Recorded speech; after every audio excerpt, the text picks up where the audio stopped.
Thank you. Good evening, everybody, and nice to see you all again. So today's topic is going to be assessment of double outlet right ventricle. We'll also, sort of look at the types of DORV, etc. as we go on, and hopefully this will be in preparation for the next talk, which is surgical strategies to treat double outlet right ventricle. So before we set out to assess double outlet right ventricle, we need to know what is double outlet right ventricle. There are several definitions that are floating about. The traditional definition is defined as a discontinuity between the posterior semilunar valve and the mitral valve. So when you say posterior semilunar valve, it can either be the aorta if the arteries are sort of normally related, or it can be the pulmonary valve if the arteries are transposed.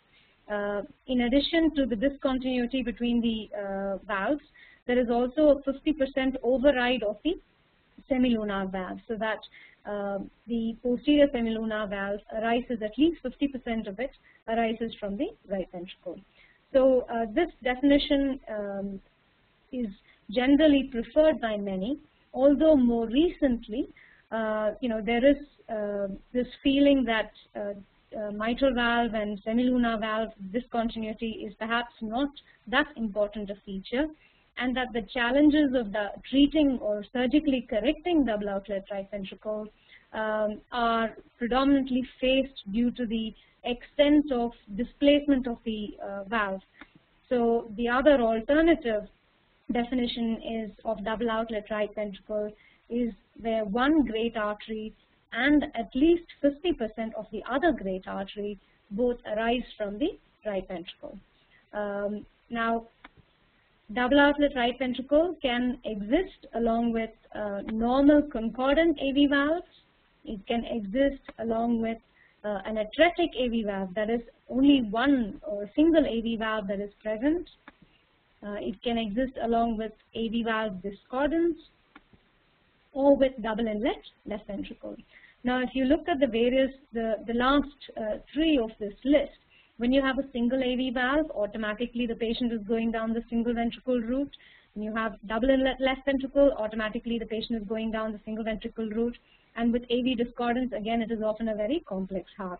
So these patients will automatically fall within the single ventricle category most often. Okay, so the decision making that lies with surgical treatment of double outlet right ventricle is often deciding whether a patient goes down a biventricular route or a single ventricle route. So for the purpose of this talk, we will restrict ourselves to double outlet right ventricle with normal concordant AV valves. Okay. So echocardiographic assessment of double outlet right ventricle aims at 1, establishing the diagnosis, i.e. saying that it is double outlet right ventricle. We already know what are the features to look for. One being mitral discontinuity with the posterior semilunar valve, and the second one being at least 50% of that semilunar valve taking off from the right ventricle. So that is the first step to establish the diagnosis. The second step, like we mentioned earlier, is to assess whether the left ventricle can be routed to one of the outflow tracts. Now, this can be either the pulmonary artery or it can be the aorta, depending on the anatomy and the arrangement of the great arteries. This will help us, whether the VSD is routable to the outflow tract, will help us to decide whether this patient goes down a biventricular strategy or a univentricular strategy. The general dictum being we try and take patients down the biventricular strategy because we feel that the long-term outlook is better for these patients than those that go down the spontan route. And last but not least, we have to look for associated lesions. So these are associated lesions can be additional VSDs, they can be stenosis of the outflow tracts, either the pulmonary outflow tract or the aortic outflow tract, and of course arch lesions, which should never be forgotten. So these are the three main aims of echocardiographic assessment. So firstly, when we look at defining double outlet right ventricle, we talk about aortomitral continuity. Now I'm hoping that this plays. So yes, now that it's loaded, you can see that on this video clip, this is the aortic valve, this is the mitral valve, and you can see how there is aortomitral continuity. Okay, so there is fibrous continuity between the aortic and the mitral valves in this particular echo image.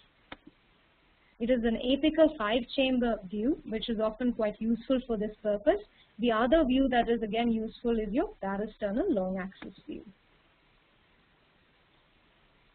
Now here we have an example of aortomitral discontinuity. Now here you have the aortic valve and here is the mitral valve. Between the two you see a fibrous wedge of tissue. So there is, in this patient, fibrous discontinuity between the mitral valve and the posterior semilunar valve, which in this case is an aortic valve. So, like I mentioned before, the parasternal long axis view is a good view to look at this aortomitral continuity or discontinuity. So this is just a labeled illustration of the same. So you see here highlighted that there is a gap between the mitral valve and the posterior semilunar valve, and there is a wedge of tissue in between the two valves. So once you have established the diagnosis of double outlet right ventricle, i.e. at least 50% of the posterior vessel, great artery arising from the RV, along with 100% of the other great artery, along with that you have the mitral discontinuity, then you go on to deciding what category this DORV falls within.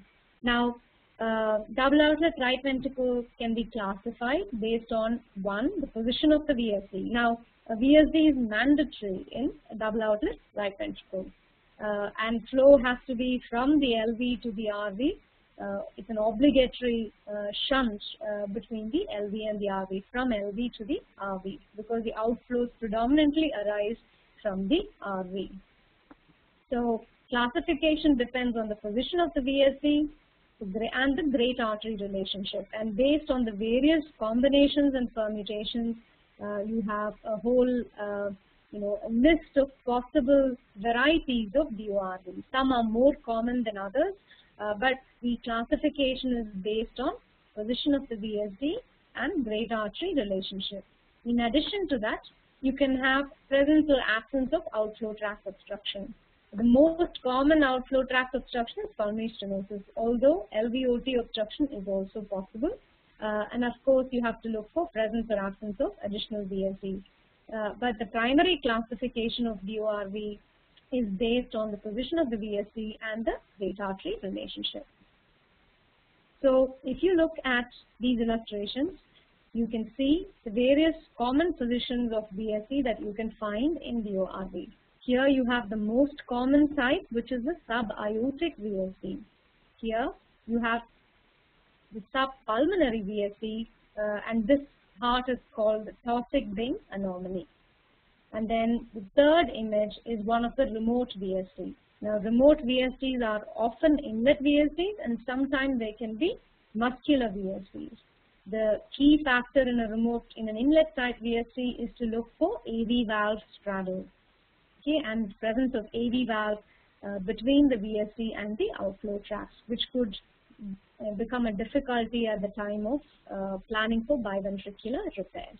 The other VSD, of course, that we haven't shown here is the doubly committed VSD. This is quite rare, but these are the types of VSDs that you can find in DORV. So, based on these 4 types of VSD, and of course the various great artery relationships that we are aware of, which is side-by-side arrangement of great arteries. This is the most common type of great artery relationship in DORV. normal great artery relationship, D malposition of the aorta where the aorta is anterior and to the right, and L malposition of the aorta where the aorta is anterior and to the left, which is very rare in this particular anatomy. These are the various different permutations and combinations that are possible. Now, based on these, we can have 16 different types of DORV. Some of them are very, very rare. So I think our focus should be on the commoner varieties, because these are the ones that we are likely to come across, and these are the ones in which we have to make decisions. So as we know now, we know that the subaortic VSD is the commonest type of VSD, and side-by-side arrangement of great arteries is the commonest type of great artery relationship. So the commonest variant of DORV is when you have a subaortic VSD and side-by-side arrangement of the great arteries. Okay. Now, you can also have normal great artery relationship in DORV, and often this behaves either like a VSD or tetralogy of Fallot. Okay, depending on whether there is pulmonary stenosis or not.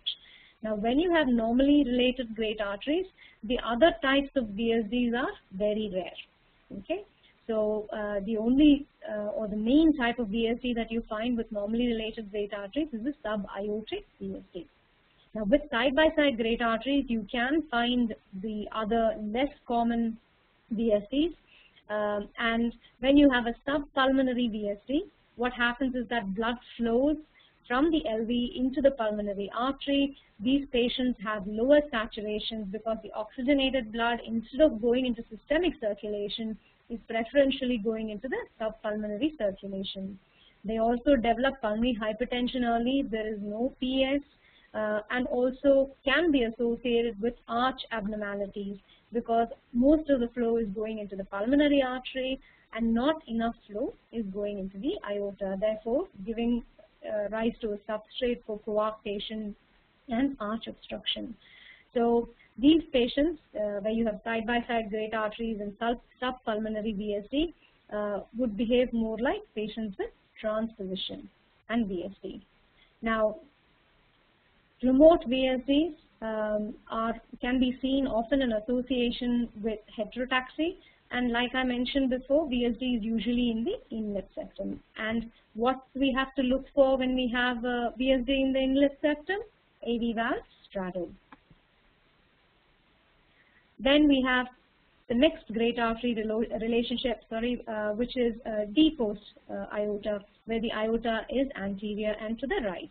Now, this can happen fairly commonly. And when you have a subaortic ASD, and it can require a conduit placement. When you have a depost aorta with subpulmonary VSD, this is otherwise called a Taussig-Bing anomaly. And here the physiology and management is similar to that of transposition with a VSD. So in this fashion, as you can see from the table, there are several varieties of double outlet right ventricle. But I think we should focus on the common ones because these are the ones that we are likely to come across. So like I mentioned before, double outlet right ventricle can behave either like a straightforward VSD, it can behave like tetralogy of Fallot, or it can behave like transposition. So physiologically, it can behave like one of these lesions. So just an illustration of how you can have transposition-like physiology in double outlet right and how it's a continuum. So you have just a normal heart at this end. You have a TGA where the pulmonary artery arises from the LV and the aorta from the RV with a VSD. This can be associated with sub-PS or PS.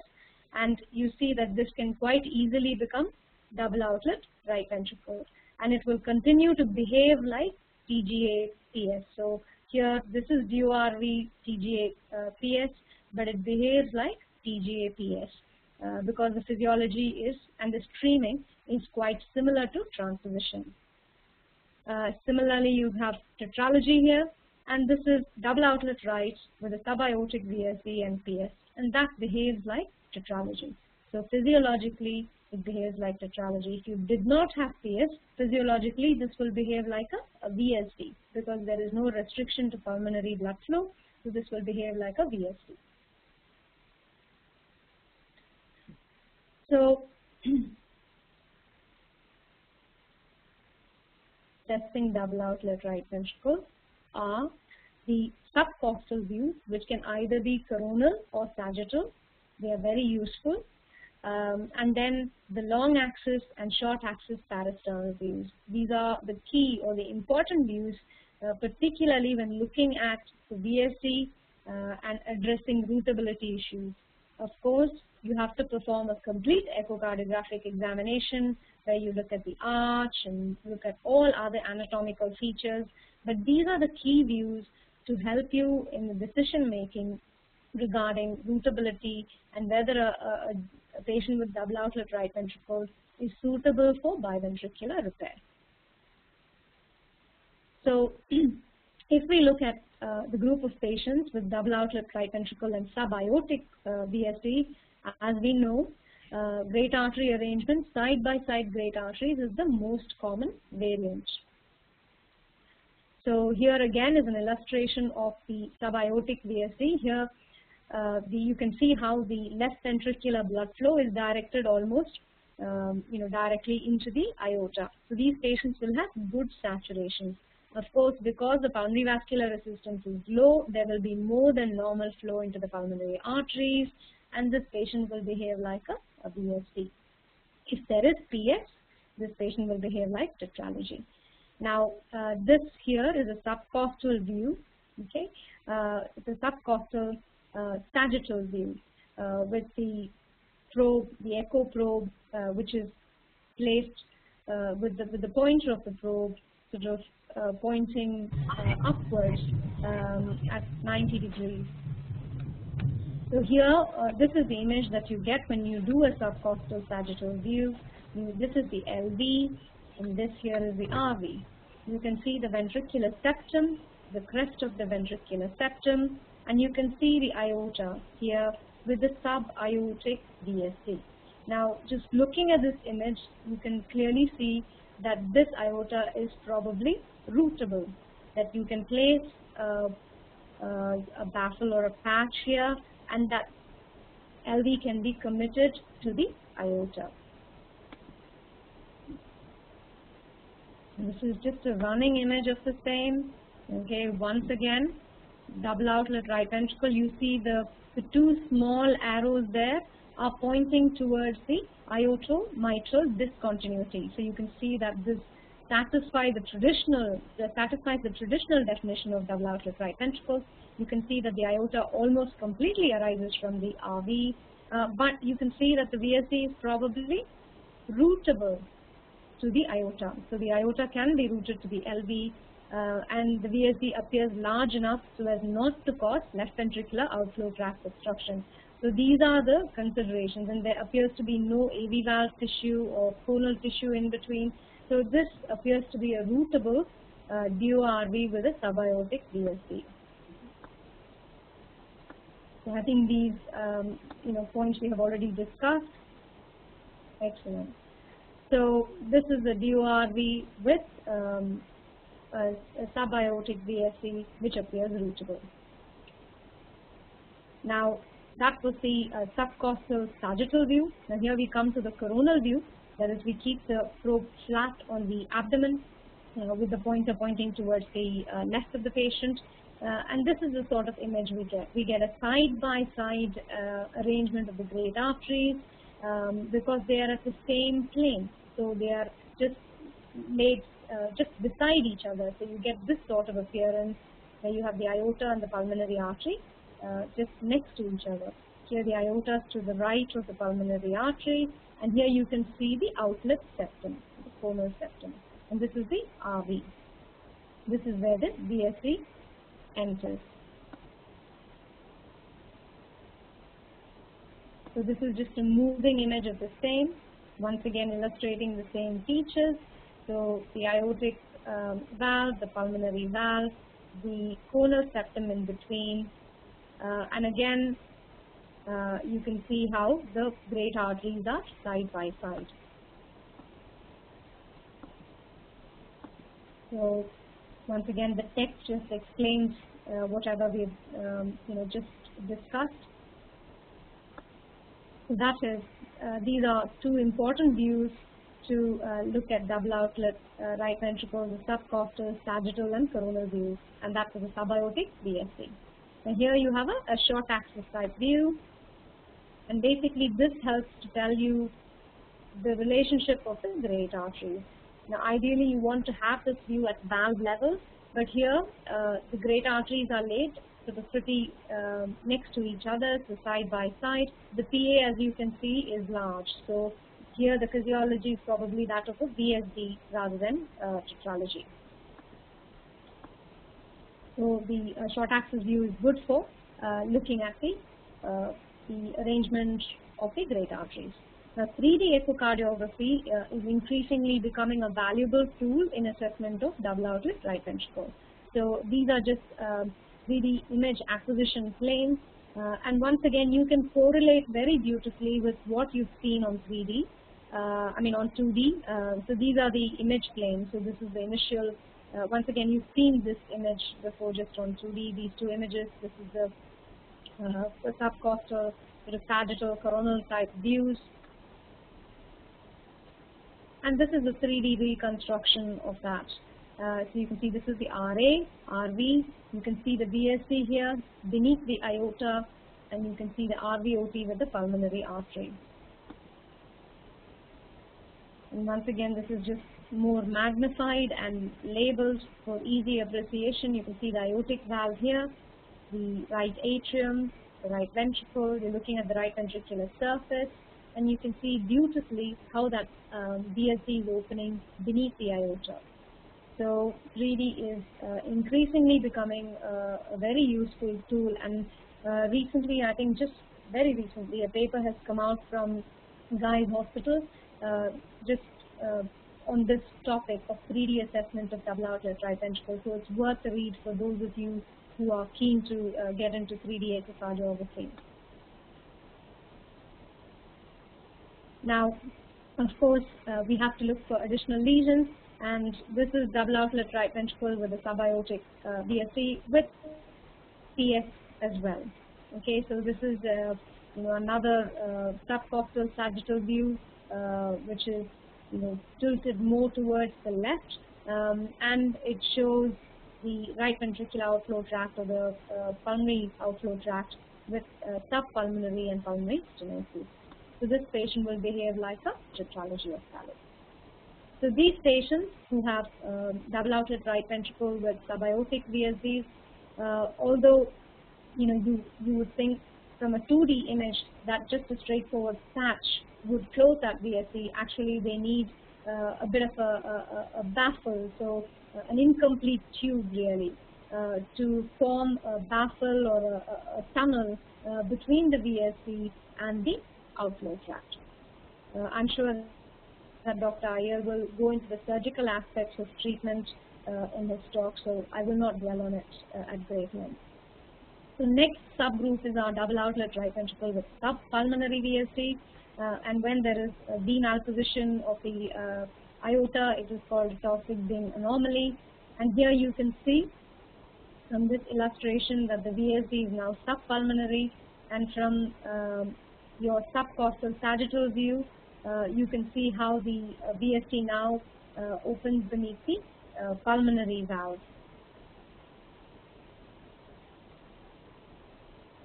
So this is just a moving image of that still picture, which shows a dilated pulmonary artery with increased flow and a bit of turbulence. So once again, a subcostal sagittal view.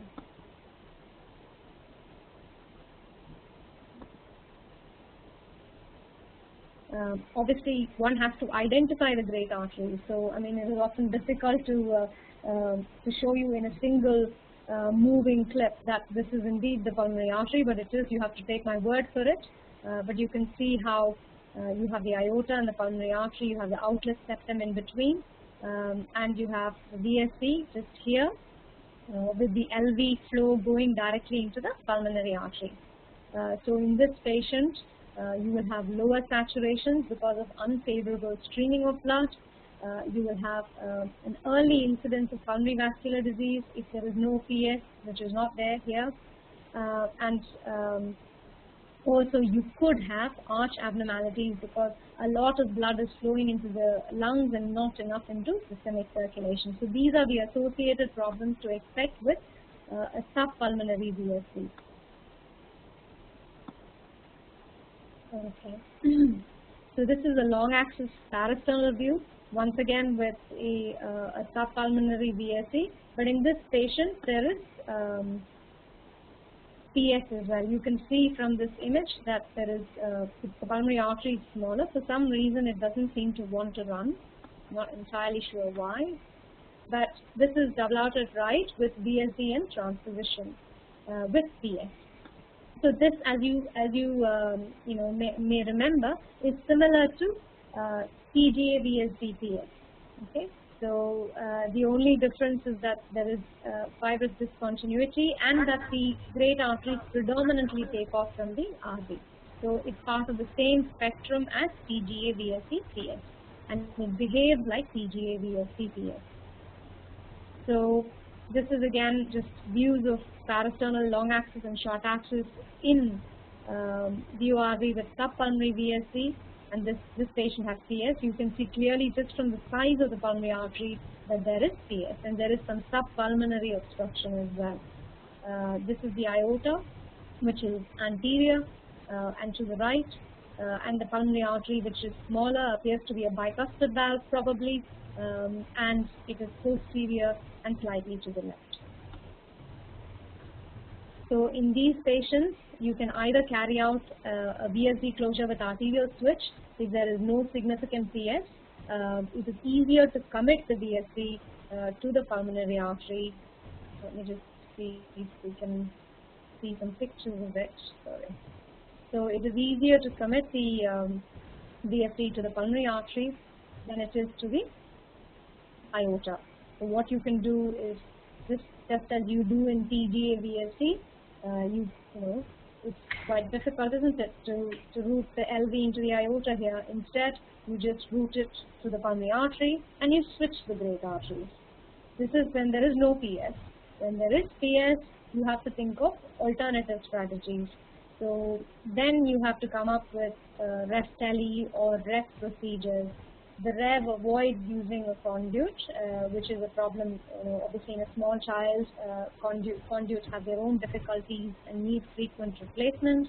But the REV could be an alternative where you directly connect the PA into the RV anterior surface, as you see in this illustration. So these are the various surgical possibilities for these patients who behave like transposition, where the VSD is subpulmonary, either with or without pulmonary stenosis. Next, we come to the group of patients who have a remote VSD, and we said that these patients could either have an inlet VSD or they can have a remote muscular VSD. So, as we mentioned before, the important thing with patients with an inlet VSD is to look for AV valve straddle. So here you see an illustration of a remote sort of inlet VSD, and then we'll try and show you some images of it. So this is the patient with, you can see the apical flow chamber view shows that there is no AV valve offsetting. There is a large VSD here in the inlet septum. You can see some tricuspid valve tissue reaching out to the crest of the septum. This is a long axis parasternal view, and here again you see this is a mitral valve, LV, and you can see bits of tricuspid valve coming in to attach to the crest of the septum. So there is a degree of tricuspid valve straddle in this patient. Now, very same patient, question of rootability. So this is the aorta, okay, that you can see. And on this image, you can't really see the VSD.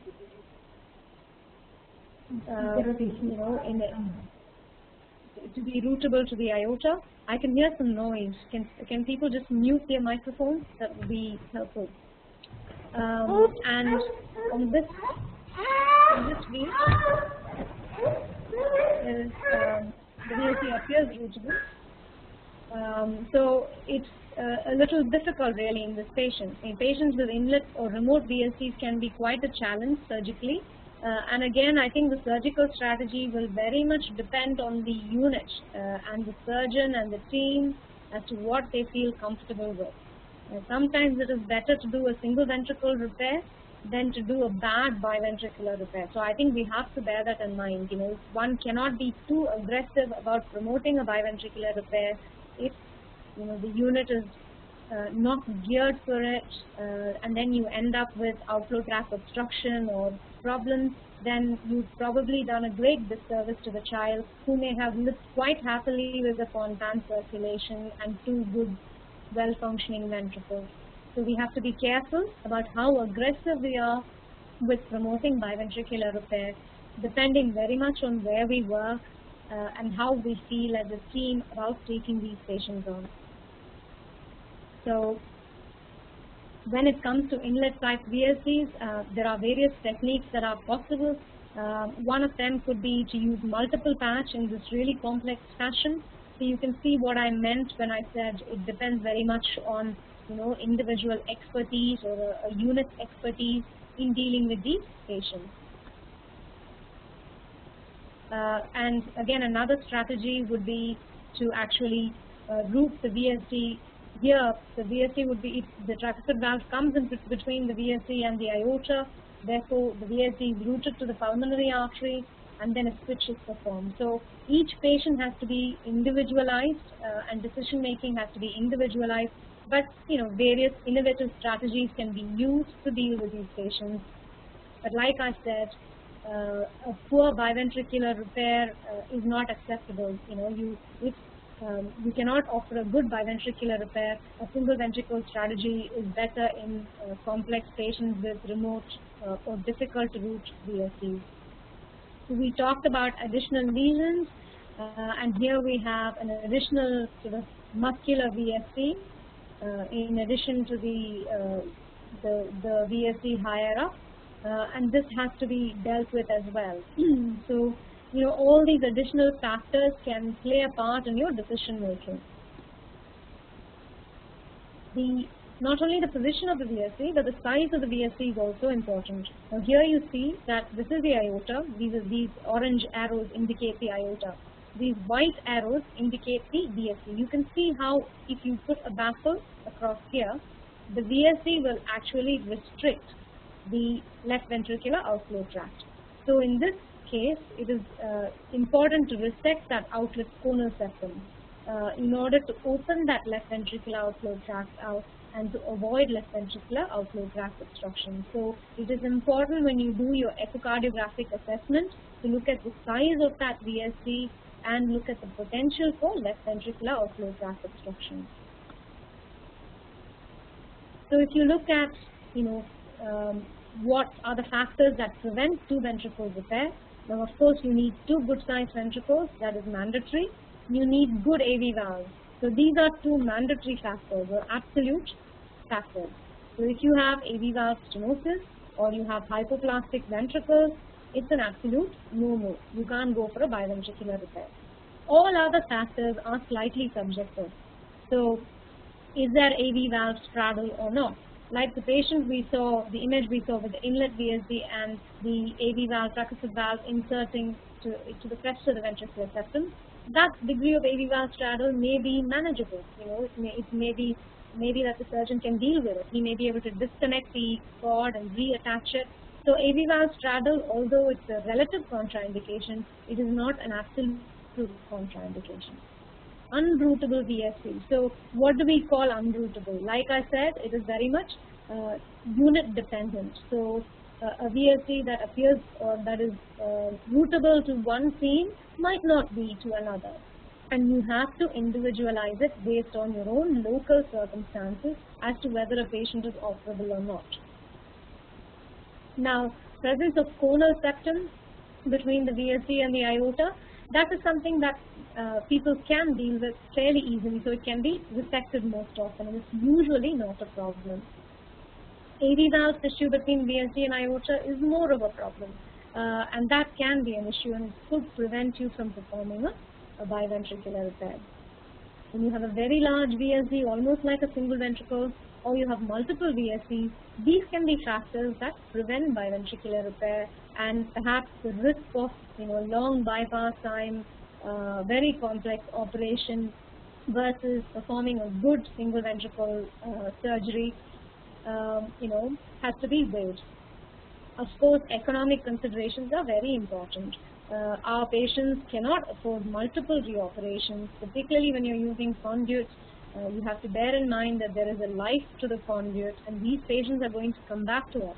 So, we are just seeing these patients often during their early childhood. Remember that they have a life to live, and they will continue to have problems.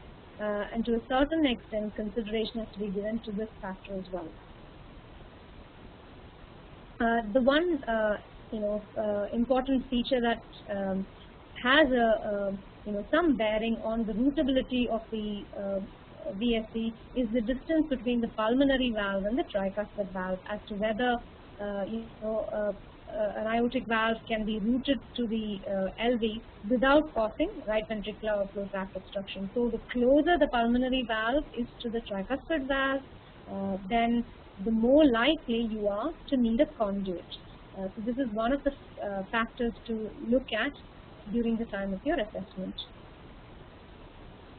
So if you look at the summary of echo assessment of double outlet right ventricle, so important factors are: one is the location and size of the VSD, the rootability, which depends on the location of the VSD, whether there is AV valve tissue in between the VSD and the aorta, and finally whether there is coronal septum which needs to be resected. And last but not least, outflow tracts, the arrangement of the outflow tracts, and the presence and the severity of any obstruction. So based on all of these factors, a surgical plan has to be made. In addition to transthoracic echocardiography, we can use transesophageal echocardiography sometimes, and that can give us more detail on the, particularly in patients with poor echo windows or where they're very borderline and doubtful. A TE can sometimes be useful. As we saw in our earlier images, 3D echo is fantastic, and I think as more and more of us start getting familiar with it, it just gives you a much nicer visual appreciation of the, of course, I think a lot of people would argue that we can mentally make a 3D image, but I suppose it's just nicer to show the surgeon, an almost anatomical image. MRI is the other tool which can be quite useful, and in those patients who we are taking down the single ventricle pathway, a cardiac cath may be required. So I think that sort of brings me to an end, to the end of my talk, and I'll be happy to take any questions that you have at this point. Any questions at all? Any clarifications, questions? Please feel free to ask. I haven't really, obviously it's important to look at things like branch pulmonary arteries, coronary arteries, especially when you're planning to do a tetralogy type repair. You have to look at coronary arteries. So all these other factors, the arch, all of these have to be looked at. But the talk was focused more on the DORV, specific DORV aspects. I mean, Taussig-Bing predominantly refers to a subpulmonary VSD, and I find it sometimes very difficult, with side-by-side versus slightly anteriorly placed great arteries. Even on echo, I think if you ask 10 people to give you an opinion, there will be a difference of opinion. So I generally take it as a heart with a DORV with subpulmonary VSD with unrestricted pulmonary blood flow. So that's what I would call a Taussig-Bing heart. But I think traditionally it's demaltosed. 'Maltosed.